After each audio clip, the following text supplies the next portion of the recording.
Joshua, chapter 1. After the death of Moses, the servant of the Lord said to Joshua, son of Nun, Moses' aide, Moses, my servant, is dead. Now then, you and all these people get ready to cross the Jordan River into the land I am about to give to them, to the Israelites. I will give you every place where you set your foot, as I promised Moses. Your territory will extend from the desert to Lebanon, and from the great river the Euphrates, all the Hittite country, to the great sea on the west. No one will be able to stand up against you all the days of your life. As I was with Moses, so I will be with you. I will never leave you nor forsake you. Be strong and courageous, because you will lead these people to inherit the land I swore to their forefathers to give them. Be strong and very courageous. Be careful to obey all the law my servant Moses gave you. Do not turn from it to the right or to the left, that you may be successful wherever you go. Do not let this book of the law depart from your mouth. Meditate on it day and night, so that you may be careful to do everything written in it. Then you will be prosperous and successful. Have I not commanded you? Be strong and courageous. Do not be terrified. Do not be discouraged, for the Lord your God will be with you wherever you go. So Joshua ordered the officers of the people, Go through the camp and tell the people, Get your supplies ready. 3 days from now you will cross the Jordan here to go in and take possession of the land the Lord your God is giving you for your own. But to the Reubenites, the Gadites, and the half-tribe of Manasseh, Joshua said, Remember the command that Moses, the servant of the Lord, gave you. The Lord your God is giving you rest and has granted you this land.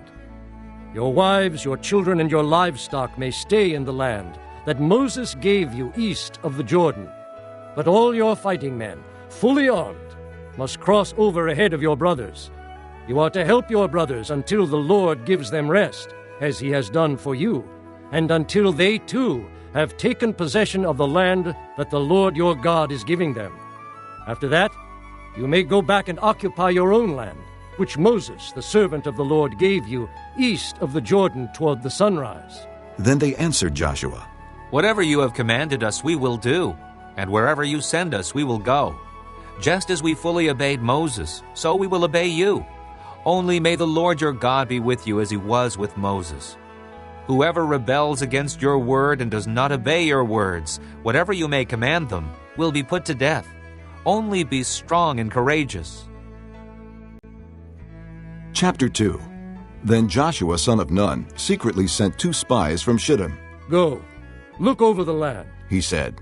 especially Jericho. So they went and entered the house of a prostitute named Rahab and stayed there. The king of Jericho was told, Look, some of the Israelites have come here tonight to spy out the land. So the king of Jericho sent this message to Rahab. Bring out the men who came to you and entered your house, because they have come to spy out the whole land. But the woman had taken the 2 men and hidden them. She said, Yes, the men came to me, but I did not know where they had come from. At dusk, when it was time to close the city gate, the men left. I don't know which way they went. Go after them quickly, you may catch up with them. But she had taken them up to the roof and hidden them under the stalks of flax she had laid out on the roof. So the men set out in pursuit of the spies on the road that leads to the fords of the Jordan. And as soon as the pursuers had gone out, the gate was shut. Before the spies lay down for the night, she went up on the roof and said to them, I know that the Lord has given this land to you, and that a great fear of you has fallen on us, so that all who live in this country are melting in fear because of you. We have heard how the Lord dried up the water of the Red Sea for you when you came out of Egypt, and what you did to Sihon and Og, the 2 kings of the Amorites east of the Jordan, whom you completely destroyed. When we heard of it, our hearts melted and everyone's courage failed because of you, for the Lord your God is God in heaven above and on the earth below. Now then, please swear to me by the Lord that you will show kindness to my family, because I have shown kindness to you. Give me a sure sign that you will spare the lives of my father and mother, my brothers and sisters, and all who belong to them, and that you will save us from death. Our lives for your lives. The men assured her. If you don't tell what we are doing, we will treat you kindly and faithfully when the Lord gives us the land. So she let them down by a rope through the window, for the house she lived in was part of the city wall. Now she had said to them, "Go to the hills, so the pursuers will not find you. Hide yourselves there 3 days until they return, and then go on your way." The men said to her, "This oath you made us swear will not be binding on us, unless, when we enter the land, you have tied this scarlet cord in the window through which you let us down, and unless you have brought your father and mother, your brothers and all your family into your house. If anyone goes outside your house into the street, his blood will be on his own head. We will not be responsible. As for anyone who is in the house with you, his blood will be on our head if a hand is laid on him. But if you tell what we are doing, we will be released from the oath you made us swear." "Agreed," she replied. "Let it be as you say." So she sent them away, and they departed, and she tied the scarlet cord in the window. When they left, they went into the hills and stayed there 3 days, until the pursuers had searched all along the road and returned without finding them. Then the 2 men started back. They went down out of the hills, forded the river, and came to Joshua son of Nun, and told him everything that had happened to them. They said to Joshua, "The Lord has surely given the whole land into our hands. All the people are melting in fear because of us." Chapter 3. Early in the morning, Joshua and all the Israelites set out from Shittim and went to the Jordan, where they camped before crossing over. After 3 days, the officers went throughout the camp, giving orders to the people. "When you see the ark of the covenant of the Lord your God, and the priests who are Levites carrying it, you are to move out from your positions and follow it. Then you will know which way to go, since you have never been this way before. But keep a distance of about 1,000 yards between you and the ark. Do not go near it." Joshua told the people, "Consecrate yourselves, for tomorrow the Lord will do amazing things among you." Joshua said to the priests. "Take up the Ark of the Covenant and pass on ahead of the people." So they took it up and went ahead of them. And the Lord said to Joshua, Today I will begin to exalt you in the eyes of all Israel, so they may know that I am with you, as I was with Moses. Tell the priests who carry the Ark of the Covenant, when you reach the edge of the Jordan's waters, go and stand in the river. Joshua said to the Israelites, "Come here and listen to the words of the Lord your God. This is how you will know that the living God is among you, and that he will certainly drive out before you the Canaanites, Hittites, Hivites, Perizzites, Girgashites, Amorites, and Jebusites. See, the ark of the covenant of the Lord of all the earth will go into the Jordan ahead of you. Now then, choose 12 men from the tribes of Israel, 1 from each tribe. And as soon as the priests who carry the ark of the Lord of all the earth, set foot in the Jordan, its waters flowing downstream will be cut off and stand up in a heap." So when the people broke camp to cross the Jordan, the priests carrying the Ark of the Covenant went ahead of them. Now the Jordan is at flood stage all during harvest.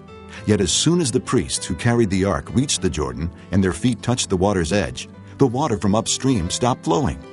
It piled up in a heap a great distance away, at a town called Adam, in the vicinity of Zarethan, while the water flowing down to the Sea of the Arabah, the Salt Sea, was completely cut off. So the people crossed over opposite Jericho.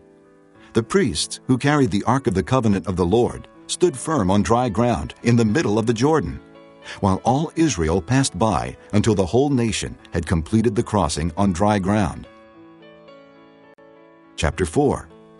When the whole nation had finished crossing the Jordan, the Lord said to Joshua, Choose 12 men from among the people, 1 from each tribe, and tell them to take up 12 stones from the middle of the Jordan, from right where the priest stood, and to carry them over with you, and put them down at the place where you stay tonight.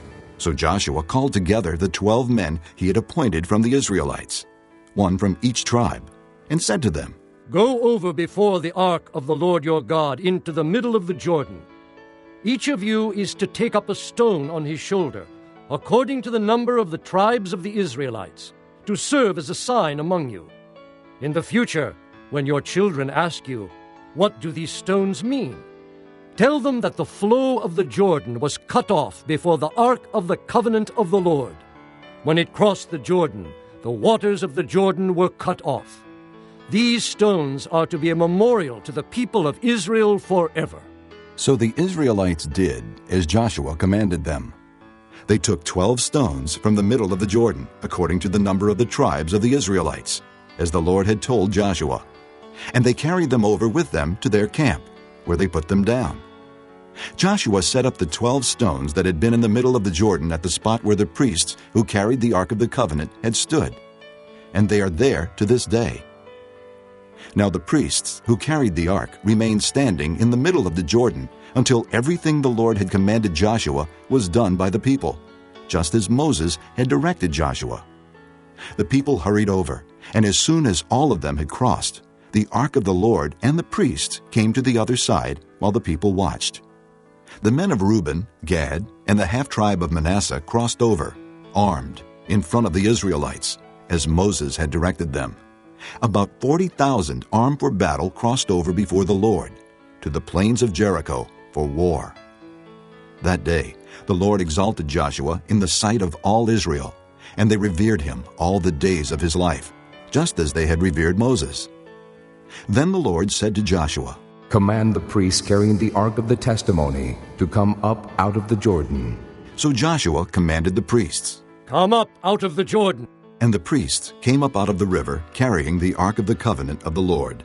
No sooner had they set their feet on the dry ground than the waters of the Jordan returned to their place and ran at flood stage as before.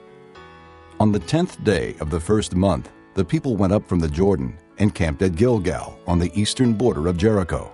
And Joshua set up at Gilgal the 12 stones they had taken out of the Jordan. He said to the Israelites, In the future, when your descendants ask their fathers, What do these stones mean? Tell them, Israel crossed the Jordan on dry ground.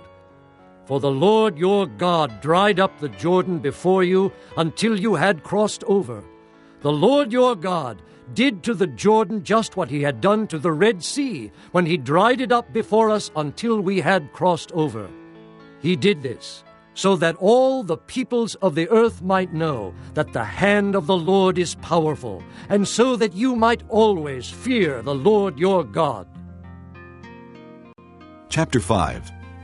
Now when all the Amorite kings west of the Jordan and all the Canaanite kings along the coast heard how the Lord had dried up the Jordan before the Israelites until we had crossed over, their hearts melted, and they no longer had the courage to face the Israelites. At that time the Lord said to Joshua, Make flint knives and circumcise the Israelites again. So Joshua made flint knives and circumcised the Israelites at Gibeath-Haaraloth. Now this is why he did so. All those who came out of Egypt, all the men of military age, died in the desert on the way after leaving Egypt. All the people that came out had been circumcised, but all the people born in the desert during the journey from Egypt had not. The Israelites had moved about in the desert 40 years, until all the men who were of military age when they left Egypt had died, since they had not obeyed the Lord. For the Lord had sworn to them that they would not see the land that he had solemnly promised their fathers to give us, a land flowing with milk and honey. So he raised up their sons in their place, and these were the ones Joshua circumcised. They were still uncircumcised because they had not been circumcised on the way. And after the whole nation had been circumcised, they remained where they were in camp until they were healed. Then the Lord said to Joshua, Today I have rolled away the reproach of Egypt from you. So the place has been called Gilgal to this day. On the evening of the 14th day of the month, while camped at Gilgal on the plains of Jericho, the Israelites celebrated the Passover. The day after the Passover, that very day, they ate some of the produce of the land, unleavened bread, and roasted grain. The manna stopped the day after they ate this food from the land. There was no longer any manna for the Israelites, but that year they ate of the produce of Canaan. Now, when Joshua was near Jericho, he looked up and saw a man standing in front of him with a drawn sword in his hand. Joshua went up to him and asked, Are you for us or for our enemies? Neither, he replied, but as commander of the army of the Lord I have now come. Then Joshua fell face down to the ground in reverence and asked him, What message does my Lord have for his servant? The commander of the Lord's army replied, Take off your sandals, for the place where you are standing is holy. And Joshua did so. Chapter 6. Now Jericho was tightly shut up because of the Israelites. No one went out, and no one came in. Then the Lord said to Joshua, See, I have delivered Jericho into your hands, along with its king and its fighting men. March around the city once with all the armed men. Do this for 6 days. Have 7 priests carry trumpets of ram's horns in front of the ark. On the 7th day, march around the city 7 times, with the priests blowing the trumpets. When you hear them sound a long blast on the trumpets, have all the people give a loud shout. Then the wall of the city will collapse, and the people will go up, every man straight in. So Joshua, son of Nun, called the priests and said to them, Take up the ark of the covenant of the Lord, and have 7 priests carry trumpets in front of it. And he ordered the people, Advance! March around the city with the armed guard going ahead of the ark of the Lord. When Joshua had spoken to the people, the 7 priests carrying the 7 trumpets before the Lord went forward, blowing their trumpets, and the ark of the Lord's covenant followed them. The armed guard marched ahead of the priests who blew the trumpets, and the rear guard followed the ark.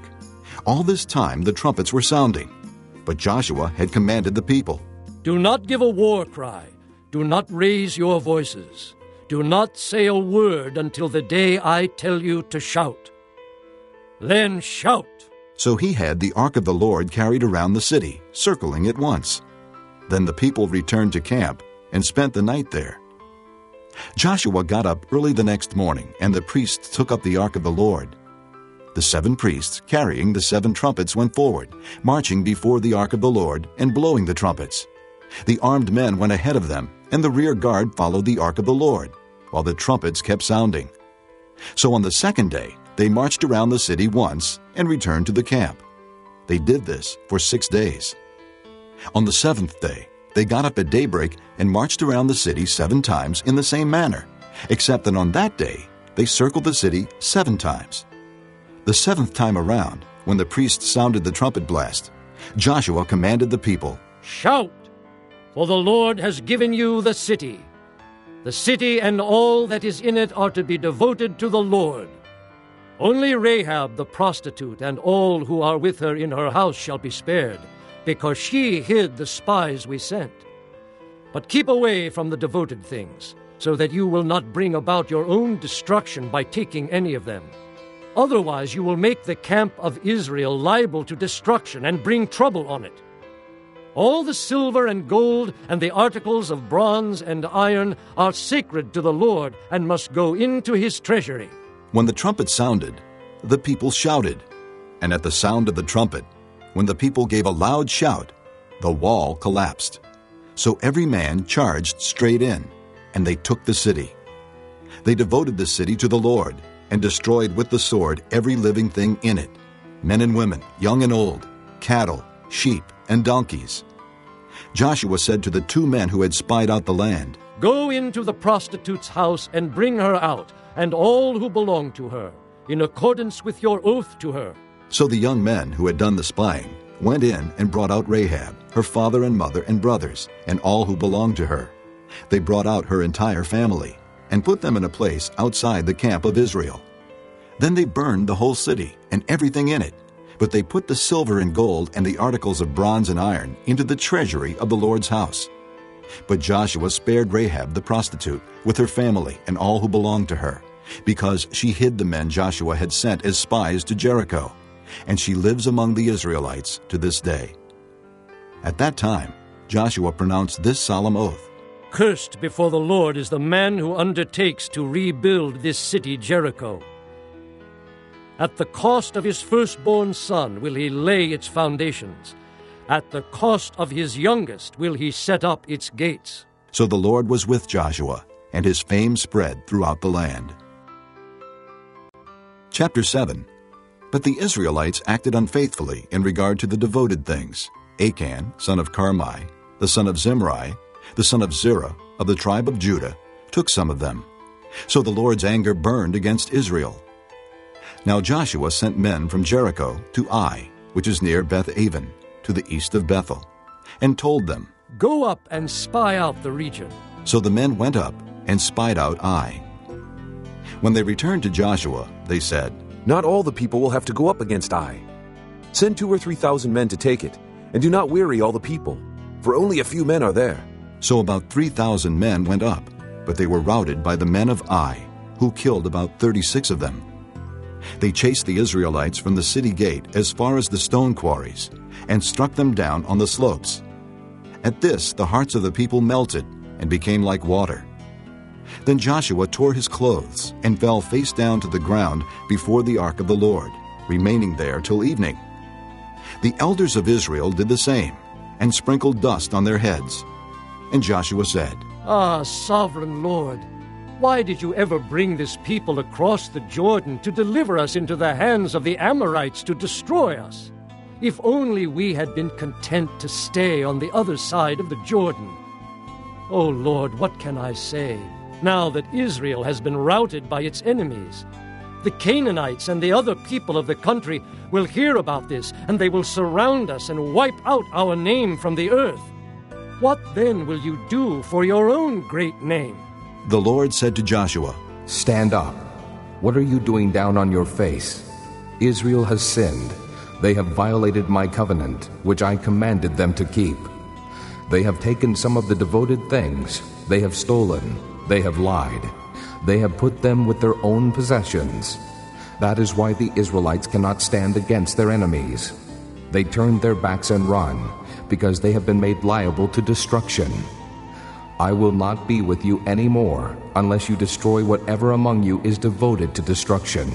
Go, consecrate the people. Tell them, consecrate yourselves in preparation for tomorrow, for this is what the Lord, the God of Israel, says. That which is devoted is among you, O Israel. You cannot stand against your enemies until you remove it. In the morning, present yourselves tribe by tribe. The tribe that the Lord takes shall come forward clan by clan. The clan that the Lord takes shall come forward family by family. And the family that the Lord takes shall come forward man by man. He who is caught with the devoted thing shall be destroyed by fire, along with all that belongs to him. He has violated the covenant of the Lord and has done a disgraceful thing in Israel." Early the next morning, Joshua had Israel come forward by tribes, and Judah was taken. The clans of Judah came forward, and he took the Zerahites. He had the clan of the Zerahites come forward by families, and Zimri was taken. Joshua had his family come forward, man by man, and Achan, son of Carmi, the son of Zimri, the son of Zerah, of the tribe of Judah, was taken. Then Joshua said to Achan, "My son, give glory to the Lord, the God of Israel, and give him the praise. Tell me what you have done. Do not hide it from me." Achan replied, "It is true. I have sinned against the Lord, the God of Israel. This is what I have done. When I saw in the plunder a beautiful robe from Babylonia, 200 shekels of silver and a wedge of gold weighing 50 shekels, I coveted them and took them. They are hidden in the ground inside my tent with the silver underneath." So Joshua sent messengers, and they ran to the tent, and there it was, hidden in his tent, with the silver underneath. They took the things from the tent, brought them to Joshua and all the Israelites, and spread them out before the Lord. Then Joshua, together with all Israel, took Achan, son of Zerah, the silver, the robe, the gold wedge, his sons and daughters, his cattle, donkeys, and sheep, his tent, and all that he had, to the valley of Achor. Joshua said, "Why have you brought this trouble on us? The Lord will bring trouble on you today." Then all Israel stoned him, and after they had stoned the rest, they burned them. Over Achan they heaped up a large pile of rocks, which remains to this day. Then the Lord turned from his fierce anger. Therefore that place has been called the Valley of Achor ever since. Chapter 8. Then the Lord said to Joshua, "Do not be afraid. Do not be discouraged. Take the whole army with you, and go up and attack Ai. For I have delivered into your hands the king of Ai, his people, his city, and his land. You shall do to Ai and its king as you did to Jericho and its king, except that you may carry off their plunder and livestock for yourselves. Set an ambush behind the city." So Joshua and the whole army moved out to attack Ai. He chose 30,000 of his best fighting men and sent them out at night with these orders. Listen carefully. You are to set an ambush behind the city. Don't go very far from it. All of you be on the alert. I and all those with me will advance on the city. And when the men come out against us, as they did before, we will flee from them. They will pursue us until we have lured them away from the city, for they will say, "They are running away from us as they did before." So when we flee from them, you are to rise up from ambush and take the city. The Lord your God will give it into your hand. When you have taken the city, set it on fire. Do what the Lord has commanded. See to it. You have my orders. Then Joshua sent them off, and they went to the place of ambush and lay in wait between Bethel and Ai, to the west of Ai. But Joshua spent that night with the people. Early the next morning, Joshua mustered his men, and he and the leaders of Israel marched before them to Ai. The entire force that was with him marched up and approached the city and arrived in front of it. They set up camp north of Ai, with the valley between them and the city. Joshua had taken about 5,000 men and sent them in ambush between Bethel and Ai, to the west of the city. They had the soldiers take up their positions, all those in the camp to the north of the city, and the ambush to the west of it. That night, Joshua went into the valley. When the king of Ai saw this, he and all the men of the city hurried out early in the morning to meet Israel in battle at a certain place overlooking the Arabah. But he did not know that an ambush had been set against him behind the city. Joshua and all Israel let themselves be driven back before them, and they fled toward the desert. All the men of Ai were called to pursue them, and they pursued Joshua and were lured away from the city. Not a man remained in Ai or Bethel who did not go after Israel. They left the city open and went in pursuit of Israel. Then the Lord said to Joshua, "Hold out toward Ai the javelin that is in your hand, for into your hand I will deliver the city." So Joshua held out his javelin toward Ai. As soon as he did this, the men in the ambush rose quickly from their position and rushed forward. They entered the city and captured it, and quickly set it on fire. The men of Ai looked back and saw the smoke of the city rising against the sky, but they had no chance to escape in any direction, for the Israelites, who had been fleeing toward the desert, had turned back against their pursuers. For when Joshua and all Israel saw that the ambush had taken the city, and that smoke was going up from the city, they turned around and attacked the men of Ai. The men of the ambush also came out of the city against them, so that they were caught in the middle, with Israelites on both sides. Israel cut them down, leaving them neither survivors nor fugitives. But they took the king of Ai alive and brought him to Joshua. When Israel had finished killing all the men of Ai in the fields and in the desert where they had chased them, and when every one of them had been put to the sword, all the Israelites returned to Ai and killed those who were in it. 12,000 men and women fell that day, all the people of Ai. For Joshua did not draw back the hand that held out his javelin until he had destroyed all who lived in Ai. But Israel did carry off for themselves the livestock and plunder of this city, as the Lord had instructed Joshua. So Joshua burned Ai and made it a permanent heap of ruins, a desolate place to this day. He hung the king of Ai on a tree and left him there until evening.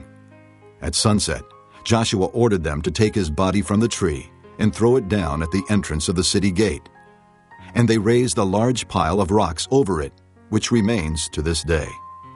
Then Joshua built on Mount Ebal an altar to the Lord, the God of Israel, as Moses the servant of the Lord had commanded the Israelites. He built it according to what is written in the book of the law of Moses, an altar of uncut stones, on which no iron tool had been used. On it they offered to the Lord burnt offerings and sacrificed fellowship offerings. There, in the presence of the Israelites, Joshua copied on stones the law of Moses, which he had written. All Israel, aliens and citizens alike, with their elders, officials, and judges, were standing on both sides of the Ark of the Covenant of the Lord, facing those who carried it, the priests, who were Levites. Half of the people stood in front of Mount Gerizim, and half of them in front of Mount Ebal, as Moses, the servant of the Lord, had formally commanded when he gave instructions to bless the people of Israel. Afterward, Joshua read all the words of the law, the blessings and the curses, just as it is written in the book of the law. There was not a word of all that Moses had commanded that Joshua did not read to the whole assembly of Israel, including the women and children, and the aliens who lived among them. Chapter 9. Now when all the kings west of the Jordan heard about these things, those in the hill country, in the western foothills, and along the entire coast of the Great Sea as far as Lebanon, the kings of the Hittites, Amorites, Canaanites, Perizzites, Hivites, and Jebusites, they came together to make war against Joshua and Israel. However, when the people of Gibeon heard what Joshua had done to Jericho and Ai, they resorted to a ruse.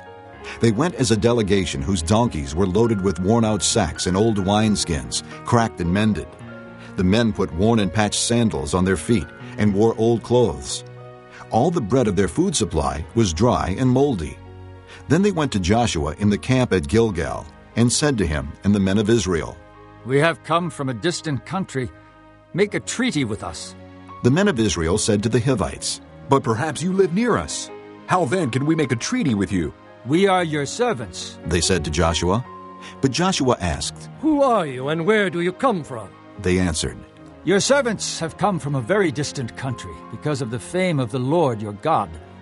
For we have heard reports of him, all that he did in Egypt, and all that he did to the 2 kings of the Amorites east of the Jordan, Sihon, king of Heshbon, and Og, king of Bashan, who reigned in Ashtaroth. And our elders and all those living in our country said to us, 'Take provisions for your journey. Go and meet them and say to them, "We are your servants. Make a treaty with us."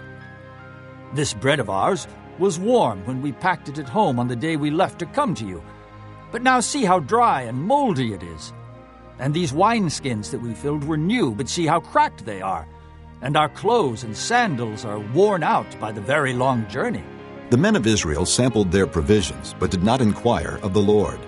Then Joshua made a treaty of peace with them to let them live, and the leaders of the assembly ratified it by oath.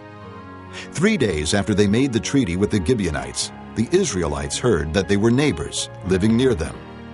So the Israelites set out, and on the 3rd day came to their cities, Gibeon, Kephirah, Beeroth, and Kiriath Jearim.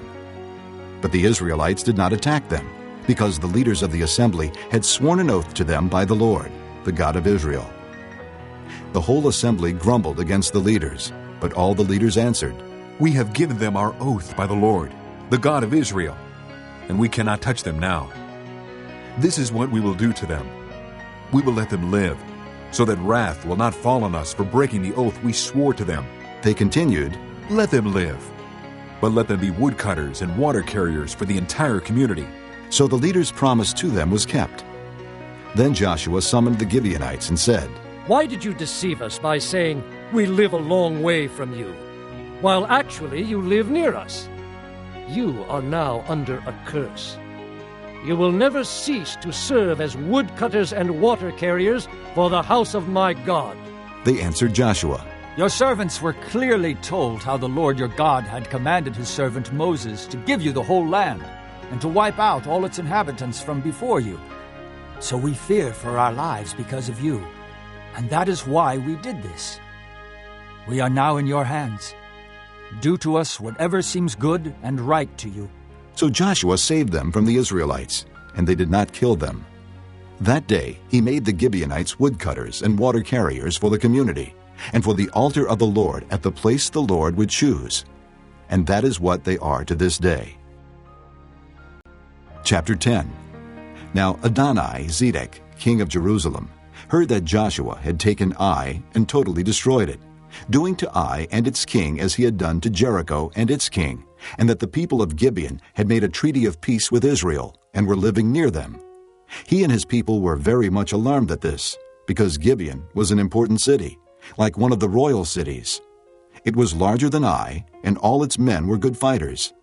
So Adoni-Zedek, king of Jerusalem, appealed to Hoham, king of Hebron, Piram, king of Jarmuth, Japhiah, king of Lachish, and Deber, king of Eglon. "Come up and help me attack Gibeon," He said, Because it has made peace with Joshua and the Israelites. Then the 5 kings of the Amorites, the kings of Jerusalem, Hebron, Jarmuth, Lachish, and Eglon, joined forces. They moved up with all their troops and took up positions against Gibeon and attacked it. The Gibeonites then sent word to Joshua in the camp at Gilgal. Do not abandon your servants. Come up to us quickly and save us.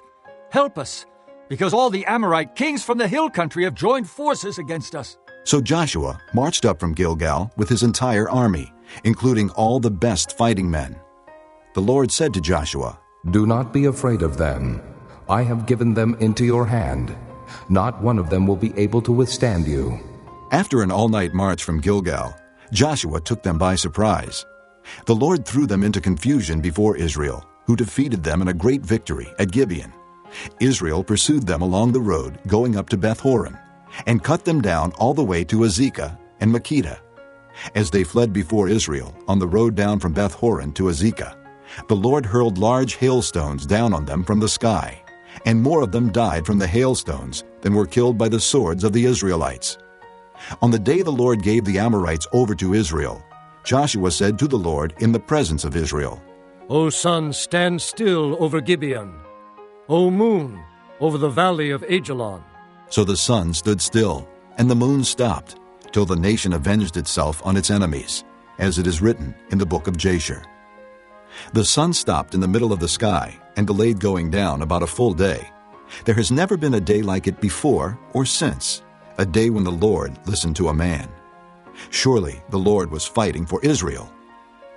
Then Joshua returned with all Israel to the camp at Gilgal. Now the 5 kings had fled and hidden in the cave at Makkedah.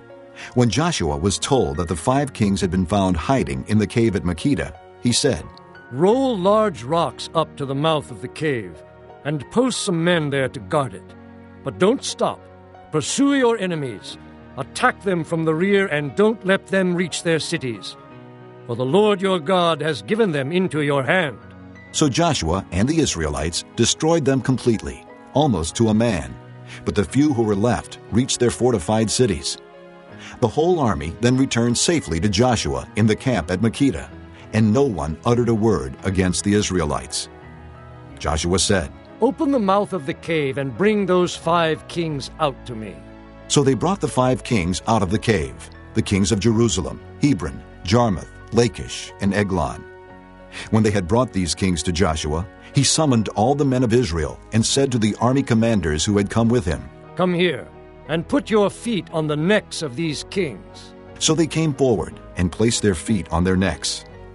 Joshua said to them, Do not be afraid. Do not be discouraged. Be strong and courageous. This is what the Lord will do to all the enemies you are going to fight. Then Joshua struck and killed the kings and hung them on 5 trees, and they were left hanging on the trees until evening.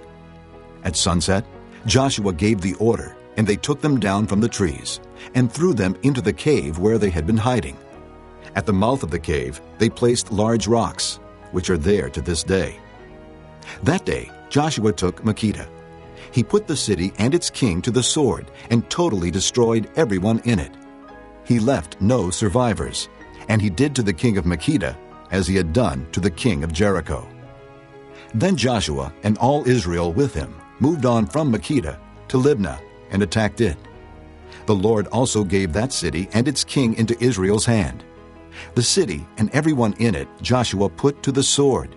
He left no survivors there, and he did to its king as he had done to the king of Jericho. Then Joshua and all Israel with him moved on from Libnah to Lachish. He took up positions against it and attacked it. The Lord handed Lachish over to Israel, and Joshua took it on the 2nd day. The city and everyone in it he put to the sword, just as he had done to Libnah. Meanwhile, Horam, king of Gezer, had come up to help Lachish, but Joshua defeated him and his army, until no survivors were left. Then Joshua and all Israel with him moved on from Lachish to Eglon. They took up positions against it and attacked it. They captured it that same day and put it to the sword and totally destroyed everyone in it, just as they had done to Lachish. Then Joshua and all Israel with him went up from Eglon to Hebron and attacked it. They took the city and put it to the sword, together with its king, its villages, and everyone in it. They left no survivors. Just as at Eglon, they totally destroyed it, and everyone in it. Then Joshua and all Israel with him turned around and attacked Debir. They took the city, its king, and its villages, and put them to the sword. Everyone in it they totally destroyed. They left no survivors.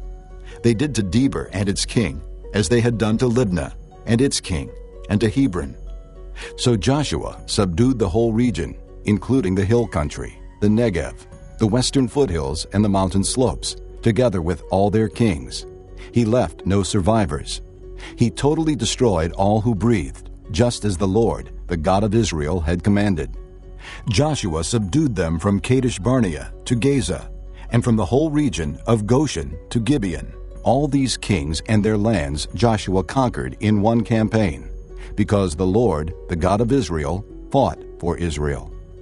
Then Joshua returned with all Israel to the camp at Gilgal. Chapter 11. When Jabin, king of Hazor, heard of this, he sent word to Jobab, king of Madon, to the kings of Shimron and Akshaph, and to the northern kings who were in the mountains, in the Arabah south of Kinnereth, in the western foothills, and in Naphoth Dor on the west, to the Canaanites in the east and west, to the Amorites, Hittites, Perizzites, and Jebusites in the hill country, and to the Hivites below Hermon, in the region of Mizpah.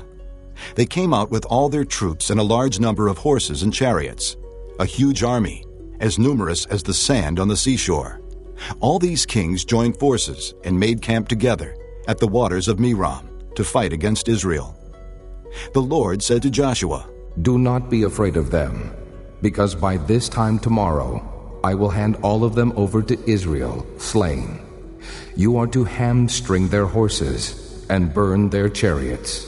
So Joshua and his whole army came against them suddenly at the waters of Merom and attacked them, and the Lord gave them into the hand of Israel. They defeated them and pursued them all the way to Greater Sidon, to Misrephoth-Maim, and to the valley of Mizpah on the east, until no survivors were left. Joshua did to them as the Lord had directed. He hamstrung their horses and burned their chariots. At that time Joshua turned back and captured Hazor and put its king to the sword. Hazor had been the head of all these kingdoms. Everyone in it they put to the sword. They totally destroyed them, not sparing anything that breathed, and he burned up Hazor itself. Joshua took all these royal cities and their kings and put them to the sword. He totally destroyed them, as Moses the servant of the Lord had commanded. Yet Israel did not burn any of the cities built on their mounds, except Hazor, which Joshua burned. The Israelites carried off for themselves all the plunder and livestock of these cities, but all the people they put to the sword until they completely destroyed them, not sparing anyone that breathed. As the Lord commanded his servant Moses, so Moses commanded Joshua, and Joshua did it. He left nothing undone of all that the Lord commanded Moses. So Joshua took this entire land, the hill country, all the Negev, the whole region of Goshen, the western foothills, the Arabah, and the mountains of Israel with their foothills, from Mount Halak, which rises toward Seir, to Baal-Gad, in the valley of Lebanon, below Mount Hermon. He captured all their kings and struck them down, putting them to death. Joshua waged war against all these kings for a long time. Except for the Hivites living in Gibeon, not one city made a treaty of peace with the Israelites, who took them all in battle. For it was the Lord himself who hardened their hearts to wage war against Israel, so that he might destroy them totally, exterminating them without mercy, as the Lord had commanded Moses. At that time Joshua went and destroyed the Anakites from the hill country, from Hebron, Debir, and Anab, from all the hill country of Judah, and from all the hill country of Israel. Joshua totally destroyed them and their towns. No Anakites were left in Israelite territory. Only in Gaza, Gath, and Ashdod did any survive. So Joshua took the entire land, just as the Lord had directed Moses, and he gave it as an inheritance to Israel, according to their tribal divisions. Then the land had rest from war. Chapter 12. These are the kings of the land whom the Israelites had defeated and whose territory they took over east of the Jordan, from the Arnon Gorge to Mount Hermon, including all the eastern side of the Arabah. Sihon, king of the Amorites, who reigned in Heshbon. He ruled from Aroah on the rim of the Arnon Gorge, from the middle of the gorge, to the Jabbok River, which is the border of the Ammonites. This included half of Gilead. He also ruled over the eastern Arabah, from the Sea of Kinnereth to the Sea of the Arabah, the Salt Sea, to Beth Jeshimoth, and then southward below the slopes of Pisgah. And the territory of Og, king of Bashan, one of the last of the Rephaites, who reigned in Ashtaroth and Edrei. He ruled over Mount Hermon, Salakah, all of Bashan, to the border of the people of Geshur, and Maacah, and half of Gilead, to the border of Sihon, king of Heshbon. Moses, the servant of the Lord, and the Israelites conquered them. And Moses, the servant of the Lord, gave their land to the Reubenites, the Gadites, and the half-tribe of Manasseh to be their possession. These are the kings of the land that Joshua and the Israelites conquered on the west side of the Jordan, from Baal-Gad in the valley of Lebanon to Mount Halak, which rises towards Seir. Their lands Joshua gave as an inheritance to the tribes of Israel according to their tribal divisions: the hill country, the western foothills, the Arabah, the mountain slopes, the desert, and the Negev, the lands of the Hittites, Amorites, Canaanites, Perizzites, Hivites, and Jebusites. The king of Jericho, 1. The king of Ai, near Bethel, 1. The king of Jerusalem, 1. The king of Hebron, 1. The king of Jarmuth, 1. The king of Lachish, 1. The king of Eglon, 1. The king of Gezer, 1. The king of Deber, 1. The king of Geder, 1. The king of Hormah, 1. The king of Arad, 1. The king of Libnah, 1. The king of Adullam, 1. The king of Makkedah, 1. The king of Bethel, 1. The king of Tappuah, 1. The king of Hepher, 1. The king of Aphek, 1. The king of Lasharon, 1. The king of Maden, 1. The king of Hazor, 1. The king of Shimron-Meron, 1. The king of Akshaph, 1. The king of Taanach, 1. The king of Megiddo, 1. The king of Kedesh, 1. The king of Jokneam in Carmel, 1. The king of Dor in Naphoth Dor, 1. The king of Goyim in Gilgal, 1. The king of Tirzah, 1. 31 kings in all. Chapter 13.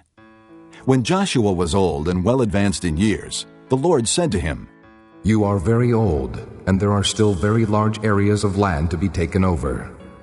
This is the land that remains, all the regions of the Philistines and Geshurites, from the Shihor River on the east of Egypt to the territory of Ekron on the north, all of it counted as Canaanite, the territory of the 5 Philistine rulers in Gaza, Ashdod, Ashkelon, Goth, and Ekron, that of the Avites, from the south, all the land of the Canaanites, from Arah of the Sidonians, as far as Aphek, the region of the Amorites, the area of the Gebalites, and all Lebanon to the east, from Baal-Gad below Mount Hermon to Lebo-Hamath.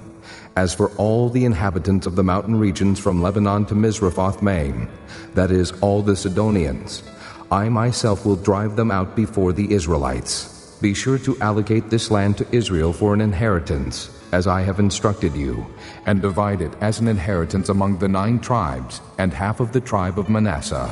The other half of Manasseh, the Reubenites and the Gadites, had received the inheritance that Moses had given them east of the Jordan, as he, the servant of the Lord, had assigned it to them.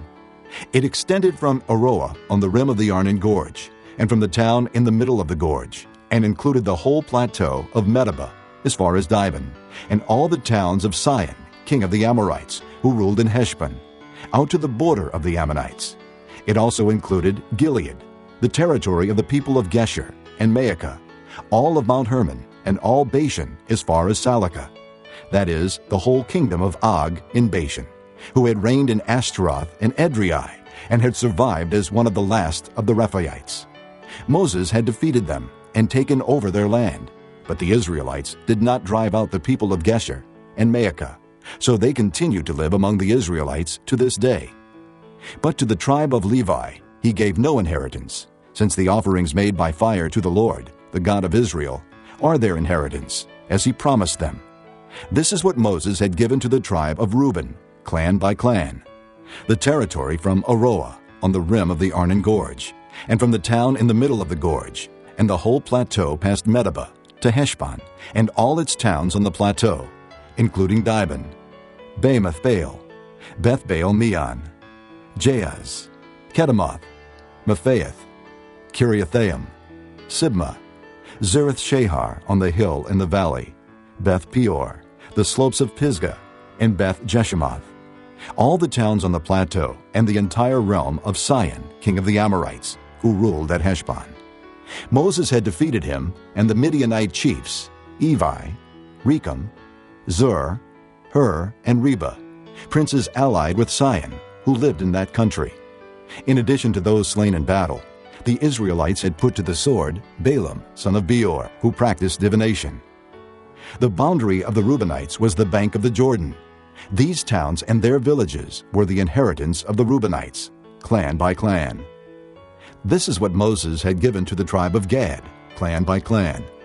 The territory of Jazer, all the towns of Gilead, and half the Ammonite country, as far as Aroah near Rabbah, and from Heshbon to Ramoth Mizpah and Bethlehem, and from Mahanaim to the territory of Debir, and in the valley Beth Haram, Beth Nimrah, Sukkoth, and Zaphon, with the rest of the realm of Sihon, king of Heshbon, the east side of the Jordan, the territory up to the end of the Sea of Kinnereth.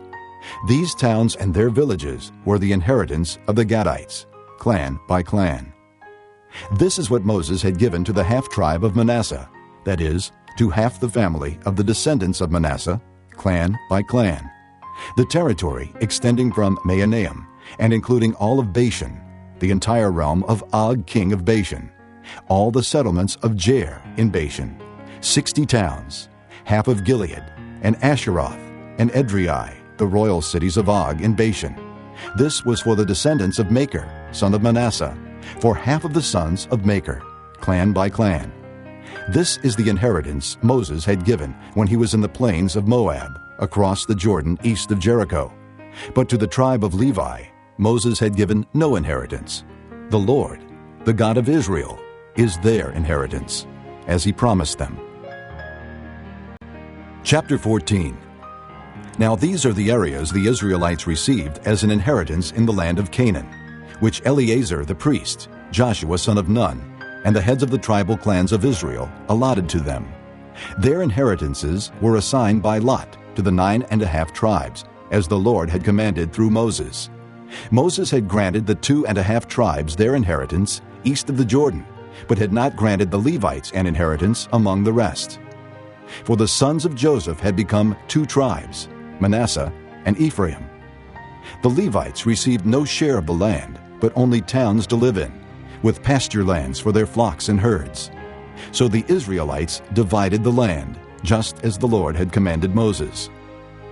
Now the men of Judah approached Joshua at Gilgal, and Caleb, son of Jephunneh the Kenizzite, said to him, "You know what the Lord said to Moses, the man of God, at Kadesh Barnea about you and me.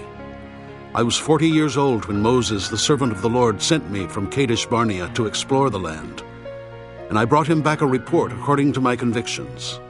But my brothers who went up with me made the hearts of the people melt with fear. I, however, followed the Lord my God wholeheartedly. So on that day Moses swore to me, 'The land on which your feet have walked will be your inheritance, and that of your children forever, because you have followed the Lord my God wholeheartedly.' Now then, just as the Lord promised, he has kept me alive for 45 years since the time he said this to Moses, while Israel moved about in the desert. So here I am today, 85 years old. I am still as strong today as the day Moses sent me out. I'm just as vigorous to go out to battle now as I was then. Now give me this hill country that the Lord promised me that day. You yourself heard then that the Anakites were there, and their cities were large and fortified. But the Lord helping me, I will drive them out, just as he said." Then Joshua blessed Caleb, son of Jephunneh, and gave him Hebron as his inheritance. So Hebron has belonged to Caleb, son of Jephunneh the Kenizzite, ever since, because he followed the Lord, the God of Israel, wholeheartedly. Hebron used to be called Kiriath Arba, after Arba, who was the greatest man among the Anakites. Then the land had rest from war. Chapter 15. The allotment for the tribe of Judah, clan by clan, extended down to the territory of Edom, to the desert of Zin in the extreme south. Their southern boundary started from the bay at the southern end of the Salt Sea, crossed south of Scorpion Pass, continued on to Zin, and went over to the south of Kadesh Barnea. Then it ran past Hezron, up to Ader, and curved around to Karka. It then passed along to Asmon, and joined the Wadi of Egypt, ending at the sea. This is their southern boundary. The eastern boundary is the Salt Sea as far as the mouth of the Jordan. The northern boundary started from the Bay of the Sea at the mouth of the Jordan, went up to Beth Hogla, and continued north of Beth Araba to the stone of Bohan, son of Reuben. The boundary then went up to Deber from the valley of Achor, and turned north to Gilgal, which faces the pass of Adumim, south of the gorge. It continued along to the waters of En-Shemesh, and came out at En-Rogel. Then it ran up the valley of Ben-Hinnom along the southern slope of the Jebusite city, that is, Jerusalem. From there it climbed to the top of the hill west of the Hinnom Valley, at the northern end of the valley of Rephaim. From the hilltop, the boundary headed toward the spring of the waters of Nephtoah, came out at the towns of Mount Ephraim, and went down toward Bela, that is, Kiriath Jearim. Then it curved westward from Bela to Mount Seir, ran along the northern slope of Mount Jearim, that is, Kesalon, continued down to Beth Shemesh, and crossed to Timnah. It went to the northern slope of Ekron, turned toward Shikharon, passed along to Mount Bela, and reached Jabneel. The boundary ended at the sea. The western boundary is the coastline of the Great Sea. These are the boundaries around the people of Judah by their clans. In accordance with the Lord's command to him, Joshua gave to Caleb, son of Jephunneh, a portion in Judah, Kiriath Arba, that is, Hebron. Arba was the forefather of Anak. From Hebron, Caleb drove out the three Anakites, Shishaiah, Ahiman, and Talmai, descendants of Anak. From there he marched against the people living in Deber, formerly called Kiriath Sepher. And Caleb said, I will give my daughter Aksah in marriage to the man who attacks and captures Kiriath Sepher. Othniel, son of Kenaz, Caleb's brother, took it. So Caleb gave his daughter Aksah to him in marriage. One day, when she came to Othniel, she urged him to ask her father for a field. When she got off her donkey, Caleb asked her, What can I do for you? She replied, Do me a special favor. Since you have given me land in the Negev, give me also springs of water. So Caleb gave her the upper and lower springs. This is the inheritance of the tribe of Judah, clan by clan. The southernmost towns of the tribe of Judah in the Negev, toward the boundary of Edom, were Kabzeel, Eder, Jager, Kainah, Damonah, Adadah, Kedesh, Hazor, Ithnan, Ziph, Telam, Bealoth, Hazor Hadadah, Kiriath Hezron, that is, Hazor, Ammon, Shema, Maladah, Hazar Gaddah, Heshmon, Beth Pelet, Hazar Shual, Beersheba, Biziathiah, Bela, Ayam, Ezem, Eltolad, Kisel, Hormah, Ziklag, Madmanah, Sansannah, Lebaoth, Shillim, Ayin, and Rimmon, a total of 29 towns and their villages. In the western foothills, Eshtaol, Zorah, Ashna, Zanoah, En-Ganim, Tapua, Enam, Jarmuth, Adullam, Soko, Azekah, Shearaim, Adathaim, and Gederah, or Gederathaim, 14 towns and their villages. Zenon, Hadashah, Migdalgad, Dilian, Mizpah, Joktheel, Lachish, Bozkath, Eglon, Caban, Lamas, Kitlish, Gederoth, Beth Dagon, Naamah, and Makkedah, 16 towns and their villages: Libnah, Ether, Ashan, Iphta, Ashna, Nezib, Keilah, Aksib, and Maresha, 9 towns and their villages. Ekron, with its surrounding settlements and villages. West of Ekron, all that were in the vicinity of Ashdod, together with their villages. Ashdod, its surrounding settlements and villages. And Gaza, its settlements and villages, as far as the Wadi of Egypt and the coastline of the Great Sea.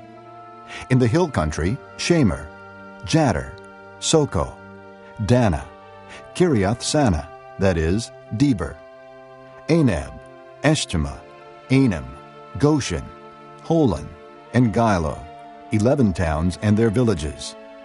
Arab, Duma, Eshan, Janim, Beth-Tappuah, Aphekah, Humta, Kiriath Arba, that is Hebron, and Zior, 9 towns and their villages. Maon, Carmel, Ziph, Judah, Jezreel, Jokdeam, Zanoah, Cain, Gibeah, and Timnah, 10 towns and their villages. Halhol, Beth-Zor, Gedor, Meerath, Beth-Anath, and Eltekon, 6 towns and their villages. Kiriath-Baal, that is Kiriath-Jearim, and Rabbah, 2 towns and their villages. In the desert, Beth-Arabah, Middin, Sekakah, Nibshan, the city of salt, and in Gedi, 6 towns and their villages. Judah could not dislodge the Jebusites who were living in Jerusalem. To this day, the Jebusites live there with the people of Judah. Chapter 16. The allotment for Joseph began at the Jordan of Jericho, east of the waters of Jericho, and went up from there through the desert into the hill country of Bethel. It went on from Bethel, that is, Luz, crossed over to the territory of the Archites in Ataroth, descended westward to the territory of the Japhletites as far as the region of Lower Beth-Horon, and on to Gezer, ending at the sea. So Manasseh and Ephraim, the descendants of Joseph, received their inheritance. This was the territory of Ephraim, clan by clan. The boundary of their inheritance went from Ataroth-Adar in the east to Upper Beth-Horon and continued to the sea. From Mikmethath on the north, it curved eastward to Taanath-Shiloh, passing by it to Genoa on the east. Then it went down from Genoa to Ataroth and Naarah, touched Jericho, and came out at the Jordan. From Tappuah the border went west to the Cana ravine and ended at the sea. This was the inheritance of the tribe of the Ephraimites, clan by clan. It also included all the towns and their villages that were set aside for the Ephraimites within the inheritance of the Manassites. They did not dislodge the Canaanites living in Gezer. To this day, the Canaanites live among the people of Ephraim, but are required to do forced labor. Chapter 17. This was the allotment for the tribe of Manasseh as Joseph's firstborn, that is, for Machir, Manasseh's firstborn. Machir was the ancestor of the Gileadites, who had received Gilead and Bashan, because the Machirites were great soldiers. So this allotment was for the rest of the people of Manasseh, the clans of Abiezer, Helek, Asriel, Shechem, Hepher, and Shemida. These are the other male descendants of Manasseh, son of Joseph, by their clans.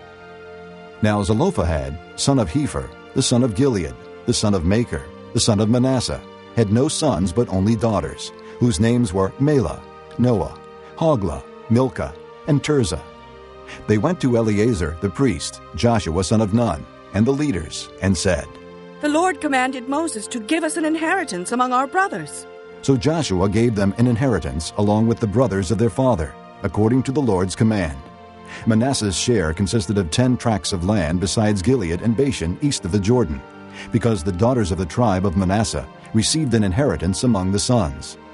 The land of Gilead belonged to the rest of the descendants of Manasseh. The territory of Manasseh extended from Asher to Mikmethath, east of Shechem.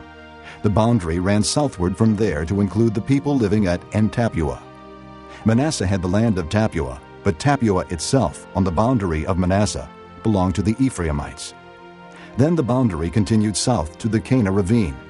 There were towns belonging to Ephraim lying among the towns of Manasseh.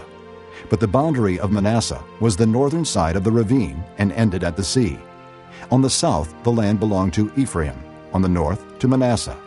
The territory of Manasseh reached the sea and bordered Asher on the north and Issachar on the east. Within Issachar and Asher, Manasseh also had Bethshan, Ibleam, and the people of Dor, Endor, Taanach, and Megiddo, together with their surrounding settlements. The third in the list is Naphoth. Yet the Manassites were not able to occupy these towns, for the Canaanites were determined to live in that region. However, when the Israelites grew stronger, they subjected the Canaanites to forced labor, but did not drive them out completely. The people of Joseph said to Joshua, "Why have you given us only one allotment and one portion for an inheritance? We are a numerous people, and the Lord has blessed us abundantly." "If you are so numerous," Joshua answered, "and if the hill country of Ephraim is too small for you, go up into the forest and clear land for yourselves, there in the land of the Perizzites and the Rephaites." The people of Joseph replied, "The hill country is not enough for us, and all the Canaanites who live in the plain have iron chariots, both those in Beth-shan and its settlements, and those in the valley of Jezreel." But Joshua said to the house of Joseph, to Ephraim and Manasseh, "You are numerous and very powerful. You will have not only one allotment, but the forested hill country as well. Clear it, and its farthest limits will be yours.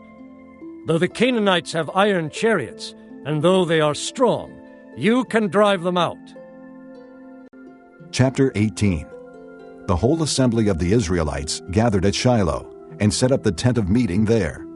The country was brought under their control, but there were still 7 Israelite tribes who had not yet received their inheritance. So Joshua said to the Israelites, "How long will you wait before you begin to take possession of the land that the Lord, the God of your fathers, has given you? Appoint 3 men from each tribe. I will send them out to make a survey of the land and to write a description of it, according to the inheritance of each. Then they will return to me. You are to divide the land into 7 parts. Judah is to remain in its territory on the south, and the house of Joseph in its territory on the north. After you have written descriptions of the 7 parts of the land, bring them here to me, and I will cast lots for you in the presence of the Lord our God. The Levites, however, do not get a portion among you, because the priestly service of the Lord is their inheritance.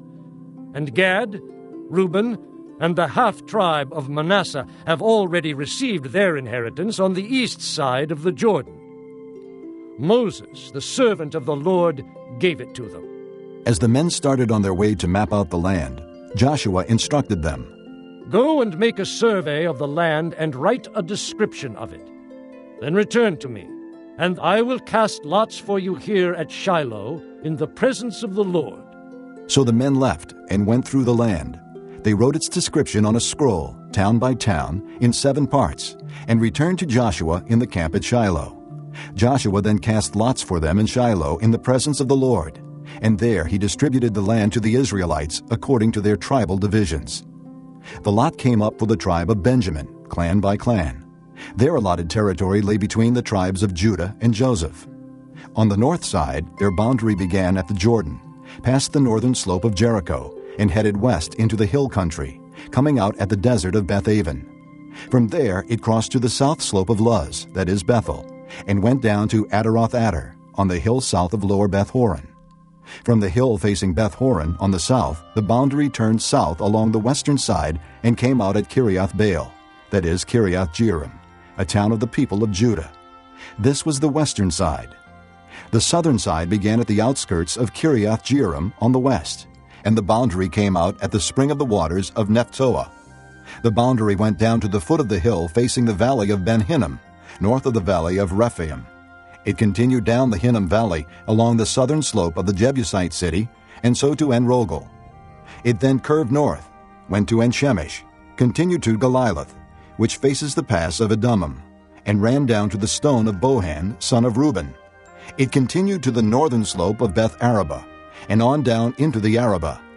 It then went to the northern slope of Beth-Hoglah, and came out at the northern bay of the Salt Sea, at the mouth of the Jordan in the south. This was the southern boundary.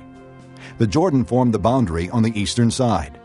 These were the boundaries that marked out the inheritance of the clans of Benjamin on all sides.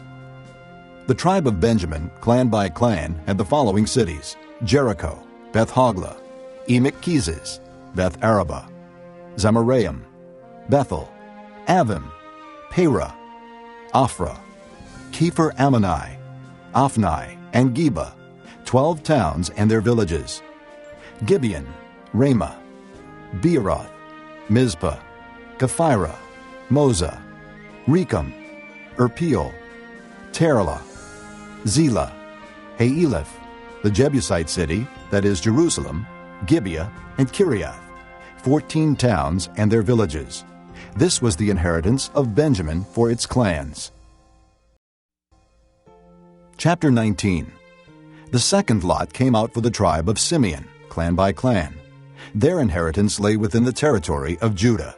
It included Beersheba, or Sheba, Moladah, Hazer Shul, Bela, Ezem, Eltolad, Bethel, Hormah, Ziklag, Beth Markaboth, Hazer Susa, Beth Lebaoth, and Sharuim, 13 towns and their villages; Ain, Rimmon, Ether, and Ashan, 4 towns and their villages, and all the villages around these towns as far as Baalath-beer, Ramah in the Negev. This was the inheritance of the tribe of the Simeonites, clan by clan.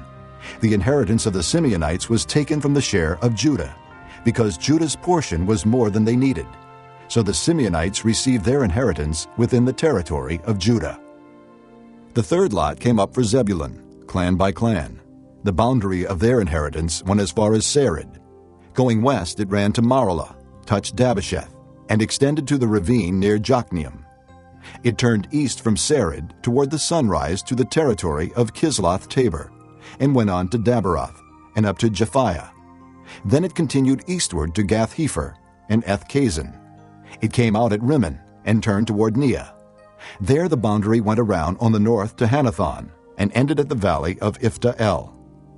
Included were Kadith, Nahalal, Shimron, Idalah, and Bethlehem.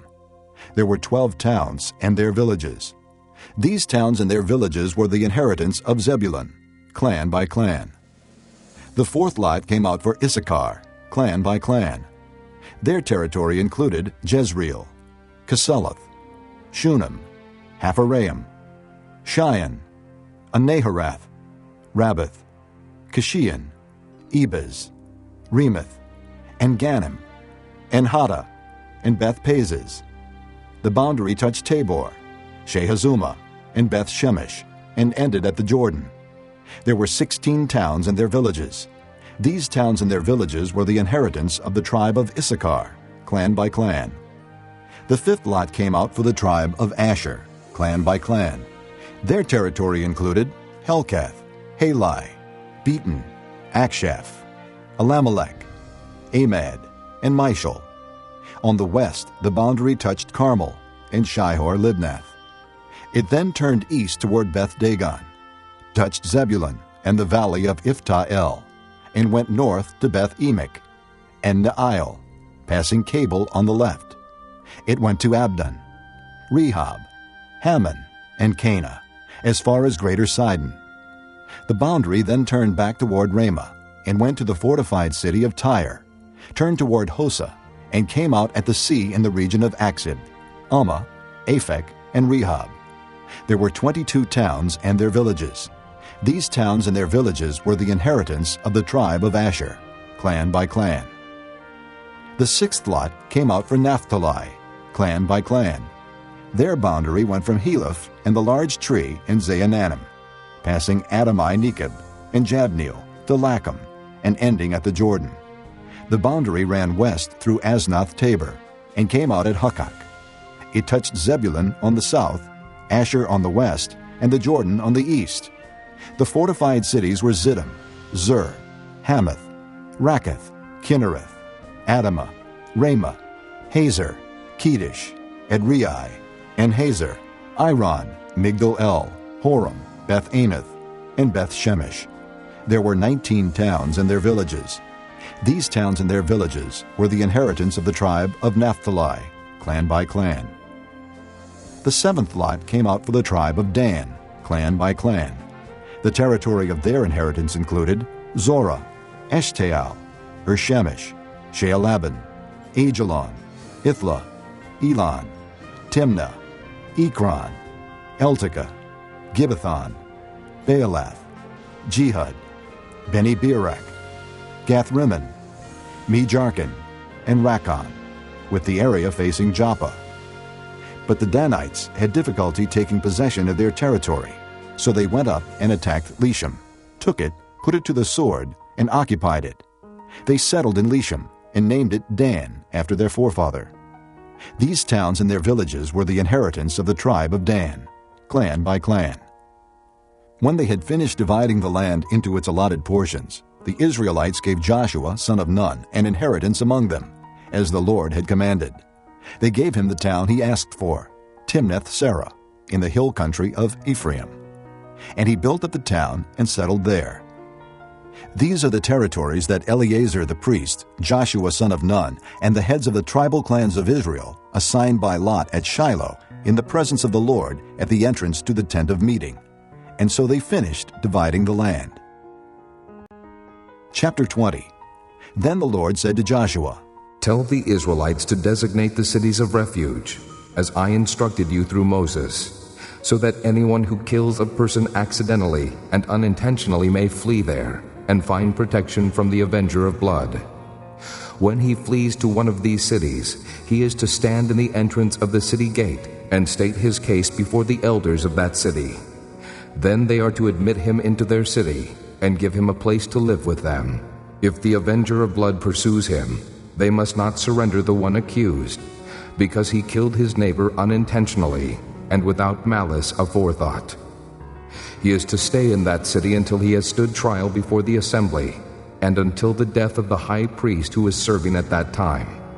Then he may go back to his own home in the town from which he fled. So they set apart Kedesh in Galilee, in the hill country of Naphtali, Shechem in the hill country of Ephraim, and Kiriath Arba, that is Hebron, in the hill country of Judah.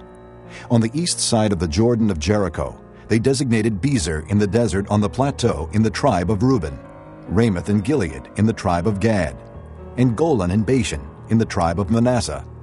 Any of the Israelites or any alien living among them who killed someone accidentally could flee to these designated cities and not be killed by the avenger of blood prior to standing trial before the assembly. Chapter 21. Now the family heads of the Levites approached Eleazar the priest, Joshua son of Nun, and the heads of the other tribal families of Israel at Shiloh in Canaan, and said to them, The Lord commanded through Moses that you give us towns to live in, with pasture lands for our livestock. So as the Lord had commanded, the Israelites gave the Levites the following towns and pasture lands out of their own inheritance. The first lot came out for the Kohathites, clan by clan. The Levites, who were descendants of Aaron the priest, were allotted 13 towns from the tribes of Judah, Simeon, and Benjamin. The rest of Kohath's descendants were allotted 10 towns from the clans of the tribes of Ephraim, Dan, and half of Manasseh. The descendants of Gershon were allotted 13 towns from the clans of the tribes of Issachar, Asher, Naphtali, and the half-tribe of Manasseh in Bashan. The descendants of Merari, clan by clan, received 12 towns from the tribes of Reuben, Gad, and Zebulun. So the Israelites allotted to the Levites these towns and their pasture lands, as the Lord had commanded through Moses. From the tribes of Judah and Simeon, they allotted the following towns by name. These towns were assigned to the descendants of Aaron, who were from the Kohathite clans of the Levites, because the first lot fell to them. They gave them Kiriath Arba, that is Hebron, with its surrounding pasture land in the hill country of Judah. Arba was the forefather of Anak. But the fields and villages around the city they had given to Caleb son of Jephunneh as his possession. So to the descendants of Aaron the priest they gave Hebron, a city of refuge for one accused of murder, Libnah, Jattir, Eshtemoa, Holon, Deber, Ain, Judah, and Beth Shemesh, together with their pasture lands, 9 towns from these 2 tribes. And from the tribe of Benjamin they gave them Gibeon, Geba, Anathoth, and Almon, together with their pasture lands, 4 towns. All the towns for the priests, the descendants of Aaron, were 13, together with their pasture lands. The rest of the Kohathite clans of the Levites were allotted towns from the tribe of Ephraim. In the hill country of Ephraim, they were given Shechem, a city of refuge for one accused of murder, and Gezer, Kibzaim, and Beth-horon, together with their pasture lands, 4 towns. Also from the tribe of Dan, they received Eltekeh, Gibbethon, Ajalon, and Gath-rimmon, together with their pasture lands, 4 towns. From half the tribe of Manasseh, they received Taanach and Gath-rimmon, together with their pasture lands, 2 towns. All these 10 towns and their pasture lands were given to the rest of the Kohathite clans. The Levite clans of the Gershonites were given, from the half-tribe of Manasseh, Golan in Bashan, a city of refuge for one accused of murder, and Be-eshterah, together with their pasture lands, 2 towns. From the tribe of Issachar, Kishion, Daberath, Jarmuth, and En-gannim, together with their pasture lands, 4 towns. From the tribe of Asher, Mishal, Abdon, Helkath, and Rehob, together with their pasture lands, 4 towns. From the tribe of Naphtali, Kedesh in Galilee, a city of refuge for one accused of murder, Hamath-dor and Kartan, together with their pasture lands, 3 towns. All the towns of the Gershonite clans were 13, together with their pasture lands. The Merarite clans, the rest of the Levites, were given from the tribe of Zebulun, Jokneam, Karta, Dimnah, and Nahalal, together with their pasture lands, 4 towns. From the tribe of Reuben, Bezer, Jahaz, Kedemoth, and Mephaeth, together with their pasture lands, 4 towns. From the tribe of Gad, Ramoth and Gilead, a city of refuge for one accused of murder, Mahanaim, Heshbon, and Jazer, together with their pasture lands, 4 towns in all. All the towns allotted to the Merarite clans, who were the rest of the Levites, were 12. The towns of the Levites in the territory held by the Israelites were 48 in all, together with their pasture lands. Each of these towns had pasture lands surrounding it. This was true for all these towns. So the Lord gave Israel all the land he had sworn to give their forefathers, and they took possession of it and settled there. The Lord gave them rest on every side, just as he had sworn to their forefathers.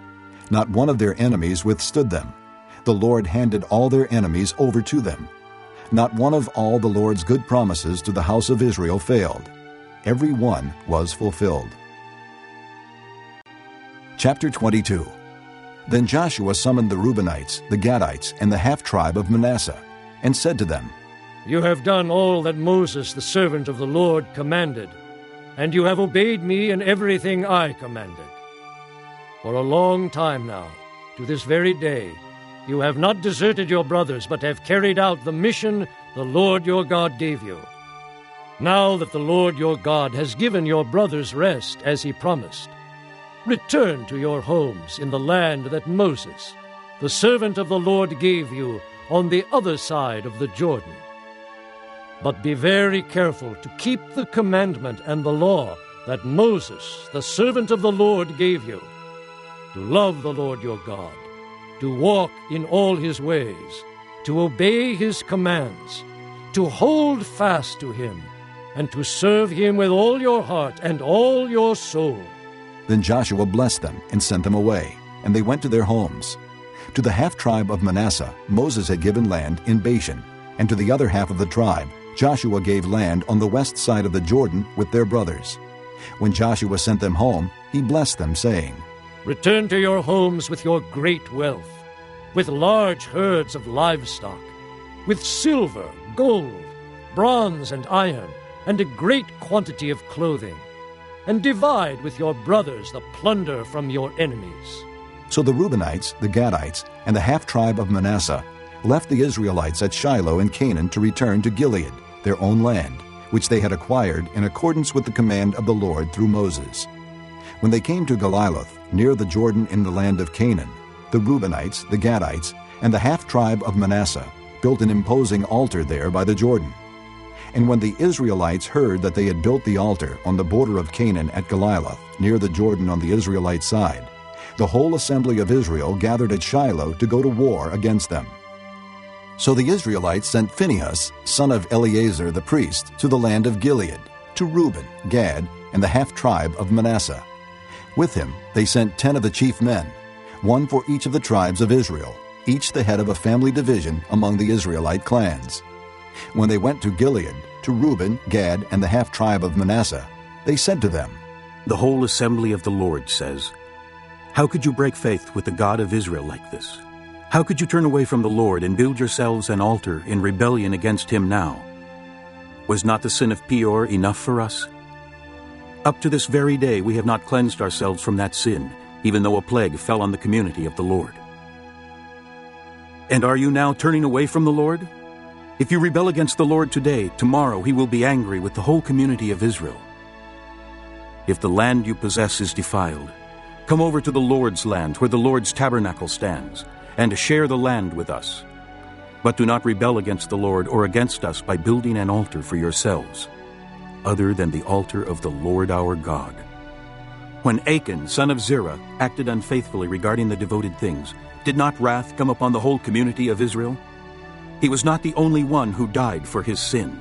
Then Reuben, Gad, and the half-tribe of Manasseh replied to the heads of the clans of Israel, "The Mighty One, God the Lord, the Mighty One, God the Lord, He knows, and let Israel know. If this has been in rebellion or disobedience to the Lord, do not spare us this day. If we have built our own altar to turn away from the Lord, and to offer burnt offerings and grain offerings, or to sacrifice fellowship offerings on it, may the Lord himself call us to account. No, we did it for fear that someday your descendants might say to ours, 'What do you have to do with the Lord, the God of Israel? The Lord has made the Jordan a boundary between us and you Reubenites and Gadites. You have no share in the Lord.' So your descendants might cause ours to stop fearing the Lord. That is why we said, 'Let us get ready and build an altar, but not for burnt offerings or sacrifices. On the contrary, it is to be a witness between us and you and the generations that follow, that we will worship the Lord at his sanctuary with our burnt offerings, sacrifices, and fellowship offerings. Then in the future, your descendants will not be able to say to ours, 'You have no share in the Lord.'" And we said, "If they ever say this to us or to our descendants, we will answer, 'Look at the replica of the Lord's altar, which our fathers built, not for burnt offerings and sacrifices, but as a witness between us and you. Far be it from us to rebel against the Lord and turn away from him today by building an altar for burnt offerings, grain offerings, and sacrifices, other than the altar of the Lord our God that stands before his tabernacle." When Phinehas the priest and the leaders of the community, the heads of the clans of the Israelites, heard what Reuben, Gad, and Manasseh had to say, they were pleased. And Phinehas, son of Eleazar the priest, said to Reuben, Gad, and Manasseh, "Today we know that the Lord is with us, because you have not acted unfaithfully toward the Lord in this matter. Now you have rescued the Israelites from the Lord's hand." Then Phinehas, son of Eleazar the priest, and the leaders returned to Canaan from their meeting with the Reubenites and Gadites in Gilead, and reported to the Israelites. They were glad to hear the report and praised God. And they talked no more about going to war against them to devastate the country where the Reubenites and the Gadites lived. And the Reubenites and the Gadites gave the altar this name, "A witness between us that the Lord is God." Chapter 23.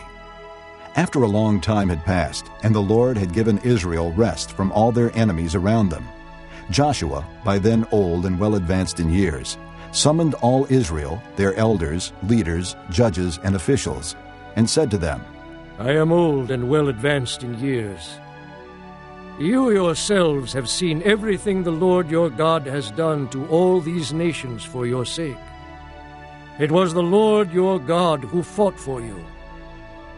Remember how I have allotted as an inheritance for your tribes all the land of the nations that remain, the nations I conquered, between the Jordan and the great sea in the west. The Lord your God himself will drive them out of your way.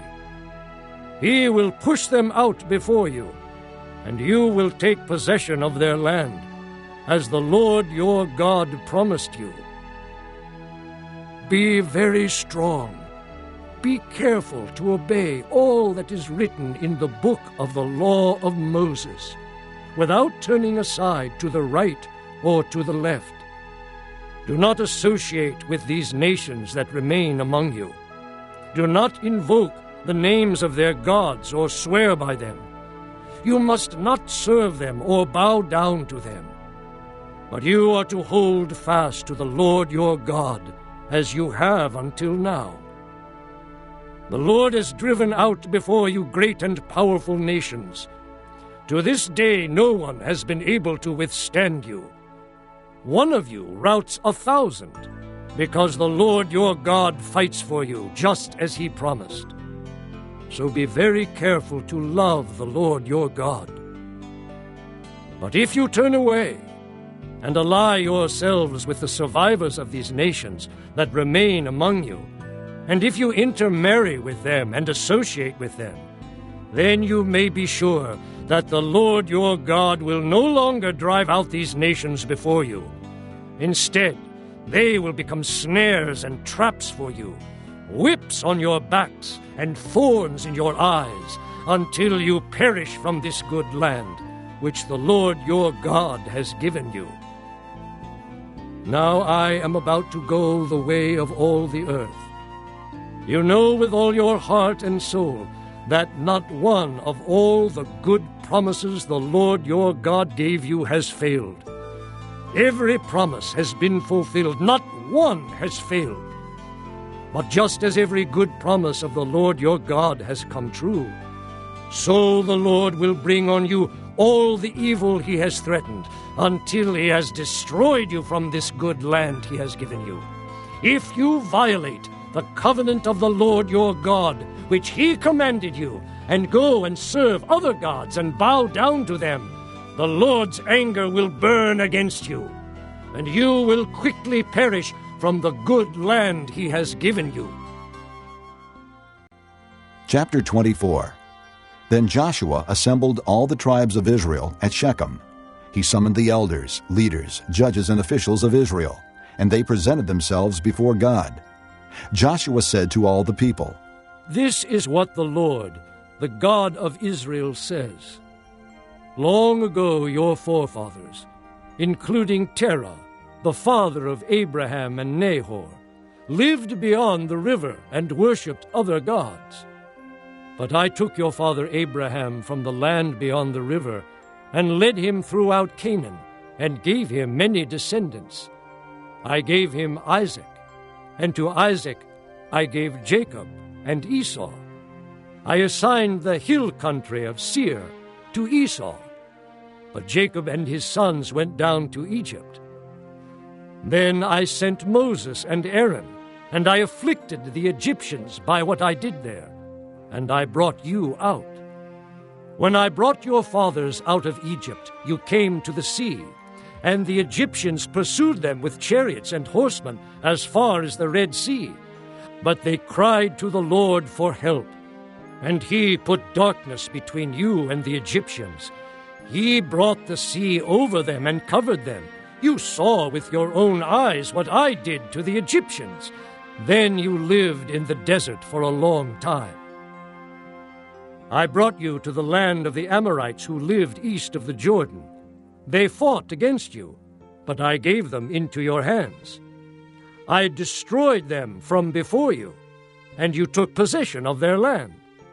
When Balak, son of Zippor, the king of Moab, prepared to fight against Israel, he sent for Balaam, son of Beor, to put a curse on you. But I would not listen to Balaam, so he blessed you again and again, and I delivered you out of his hand. Then you crossed the Jordan and came to Jericho. The citizens of Jericho fought against you, as did also the Amorites, Perizzites, Canaanites, Hittites, Girgashites, Hivites, and Jebusites. But I gave them into your hands.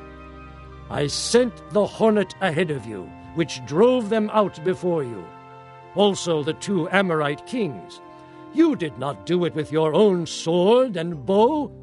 So I gave you a land on which you did not toil, and cities you did not build. And you live in them and eat from vineyards and olive groves that you did not plant. Now fear the Lord and serve him with all faithfulness. Throw away the gods your forefathers worshipped beyond the river and in Egypt, and serve the Lord. But if serving the Lord seems undesirable to you, then choose for yourselves this day whom you will serve, whether the gods your forefathers served beyond the river, or the gods of the Amorites in whose land you are living. But as for me and my household, we will serve the Lord." Then the people answered, "Far be it from us to forsake the Lord to serve other gods. It was the Lord our God himself who brought us and our fathers up out of Egypt, from that land of slavery, and performed those great signs before our eyes. He protected us on our entire journey and among all the nations through which we traveled. And the Lord drove out before us all the nations, including the Amorites who lived in the land. We too will serve the Lord, because he is our God." Joshua said to the people, "You are not able to serve the Lord. He is a holy God. He is a jealous God. He will not forgive your rebellion and your sins. If you forsake the Lord and serve foreign gods, he will turn and bring disaster on you and make an end of you after he has been good to you." But the people said to Joshua, "No, we will serve the Lord." Then Joshua said, "You are witnesses against yourselves that you have chosen to serve the Lord." "Yes, we are witnesses," they replied. "Now then," said Joshua, "throw away the foreign gods that are among you, and yield your hearts to the Lord, the God of Israel." And the people said to Joshua, "We will serve the Lord our God and obey him." On that day Joshua made a covenant for the people, and there at Shechem he drew up for them decrees and laws. And Joshua recorded these things in the book of the law of God. Then he took a large stone and set it up there under the oak near the holy place of the Lord. "See," he said to all the people, "this stone will be a witness against us. It has heard all the words the Lord has said to us. It will be a witness against you if you are untrue to your God." Then Joshua sent the people away, each to his own inheritance. After these things, Joshua son of Nun, the servant of the Lord, died at the age of 110. And they buried him in the land of his inheritance, at Timnath-Serah, in the hill country of Ephraim, north of Mount Gaash. Israel served the Lord throughout the lifetime of Joshua, and of the elders who outlived him, and who had experienced everything the Lord had done for Israel. And Joseph's bones, which the Israelites had brought up from Egypt, were buried at Shechem in the tract of land that Jacob bought for 100 pieces of silver from the sons of Hamor, the father of Shechem. This became the inheritance of Joseph's descendants. And Eleazar son of Aaron died and was buried at Gibeah, which had been allotted to his son Phinehas in the hill country of Ephraim.